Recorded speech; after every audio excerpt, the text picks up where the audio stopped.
আজকের প্রথম আলোর নিউজ দেখেন। নিউজটা হচ্ছে কি যে রাষ্ট্রায়ত্ত স্বায়ত্তশাসিত সংস্থা আর সরকারি চাকরিজীবীদের জন্য আসছে দুটি পেনশন কর্মসূচি। আপনারা হয়তো ইতিমধ্যেই জানেন যে 1 জুলাই 24 সাল থেকে যে রাষ্ট্রায়ত্ত স্বশাসিত যে সরকারি প্রতিষ্ঠানগুলোতে যারা জয়েন করবে তাদেরকে প্রত্যয় স্কিমে যুক্ত করা হবে।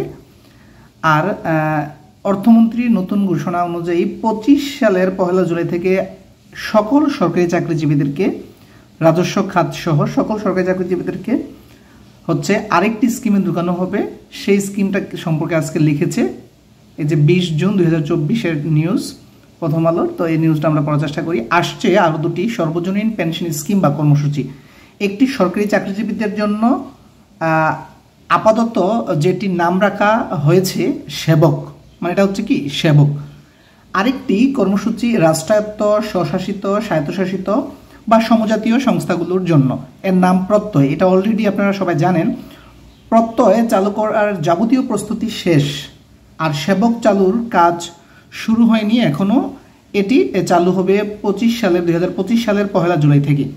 আগামী 1 জুলাই থেকে চালু হতে যাওয়া প্রত্যয় কর্মসূচিতে বাধ্যতামূলকভাবে যুক্ত হবেন রাষ্ট্রায়ত্ত স্বশাসিত স্বায়ত্তশাসিত ও সমজাতীয় প্রতিষ্ঠানগুলোতে নতুন নিয়োগ পাওয়া কর্মকর্তা কর্মচারীরা।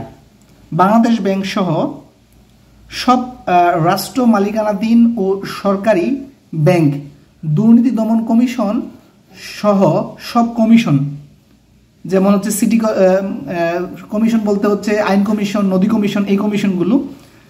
তারপর হচ্ছে ঢাকা বিশ্ববিদ্যালয় সহ সব সরকারি বিশ্ববিদ্যালয়ের কর্মকর্তা কর্মচারী প্রত্যয়ের আওতাভুক্ত হবেন। এতটুক আপনারা হয়তো অলরেডি জেনে গেছেন। আর নতুন যেটা যুক্ত হচ্ছে যে সেবক, এটা হচ্ছে রাজস্ব খাতের আপনার পুলিশ, আর্মি, বিডিআর থেকে শুরু করে সকল বাহিনী, তারপর শিক্ষা প্রতিষ্ঠান, সরকারি প্রাইমারি স্কুল, হাই স্কুল, তারপর সরকারি কলেজ, সকল সরকারি চাকরিজীবীরা বা বিসিএস এর যারা জয়েন করবে তাদেরকে। যেমন অর্থমন্ত্রী আবুল হাসান মাহমুদ আলী 6 জুন বাজেট বক্তব্যে সরকারি চাকরিতে নতুন নিয়োগ পাওয়া ব্যক্তিদের সর্বজনীন কর্মসূচি পেনশন কর্মসূচির আওতাভুক্ত করার ঘোষণা দেন।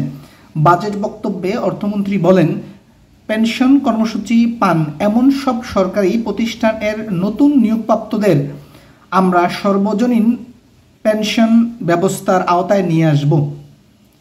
স্বায়ত্তশাসিত ও রাষ্ট্রায়ত্ত প্রতিষ্ঠানের নতুন নিয়োগপ্রাপ্তদের ইতিমধ্যে এই ব্যবস্থার আওতাভুক্ত করা হয়েছে। শীঘ্রই অন্য সরকারি প্রতিষ্ঠানের নতুন নিয়োগপ্রাপ্তদের আরও জন্যও আমরা এই ব্যবস্থা 2025 সালের 1 জুলাই থেকে চালু করব। তার মানে বুঝতেছেন যে সরকারি চাকরি যে পেনশন সুবিধা আর মানে নর্মাল যে পেনশন সুবিধা এটা থাকছে না, সেটা সর্বজনীন পেনশন স্কিমের আওতায় ভুক্ত করা হবে। আর দুটি স্কিম হচ্ছে, একটা প্রত্যয় আর একটা হচ্ছে সেবক। বিস্তারিত লেখা আছে, আপনারা এটা জাস্ট প্রথম আলো নিউজটা এভাবে সার্চ দিতে পারেন যে রাষ্ট্রায়ত্ত, এই হেডলাইনটা লিখে যদি গুগলে সার্চ দেন তাহলে এই নিউজটা পেয়ে যাবেন, অথবা আমি ভিডিওর কমেন্ট সেকশনে এটা লিঙ্কটা দিয়ে দিব, বাকিটা আপনারা পড়ে নেবেন।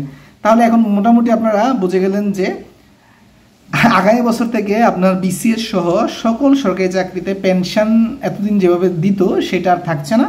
এখন হচ্ছে আপনি এই সর্বজনীন পেনশন স্কিমের যেই সিস্টেম রয়েছে ওই সিস্টেমে টাকা জমা দিবেন। সরকারি ওই পেনশন স্কিমের যেই অ্যাকাউন্ট থাকবে ওই অ্যাকাউন্টে, তারপর আপনাকে নির্দিষ্ট সময় পরে পেনশন দেওয়া হবে। আর আমি যতটুকু জানি এই ক্ষেত্রে এককালীন টাকা মানে দেওয়া হবে না, মান্থলি পেনশন দেওয়া হবে। তো আপনারা সরকারি চাকরির জন্য যারা প্রিপারেশন নিচ্ছেন তাদের অনুভূতি কি, এটা আপনাদের মানে কতটুকু পছন্দ বা অপছন্দ সেটা আপনারা কমেন্টে জানাতে পারেন। কারণ এটা সম্পূর্ণ আপনাদের উপর ছেড়ে দিলাম, কারণ এই বিষয়ে মন্তব্য আপনারা করবেন। কারণ আমি যেহেতু সরকারি চাকরি করি, মন্তব্য করা আমার উচিত হবে না। আমি জাস্ট নিউজটা শেয়ার করলাম আপনাদের সাথে, ভালো মন্দ মন্তব্যটা আপনারা শেয়ার করবেন। হ্যাঁ, ভালো থাকবেন, সুস্থ থাকবেন, আল্লাহ হাফিজ।